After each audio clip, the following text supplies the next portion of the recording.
Good day, friends. It is me, HLModTech, and I had a student contact me trying to do a lesson say, hey, Mr. Harmon, I can't find my insert menu, and my friends, I got a solution, so let's get cracking. So, if you're in any of my Google Docs lessons and you cannot find the insert menu, it is this button.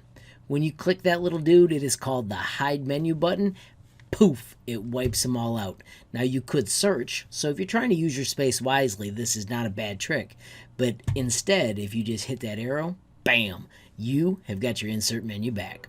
Friends, if you found the video useful, please give it a like. If you got a question, comment, or suggestion, add it down below. If you haven't subscribed yet, what are you waiting for? Smash that subscribe button. And last but not least, hit that notification bell if you want to be the first to know when there's a brand new video from me, HLModTech. Thanks for watching. Have a great day.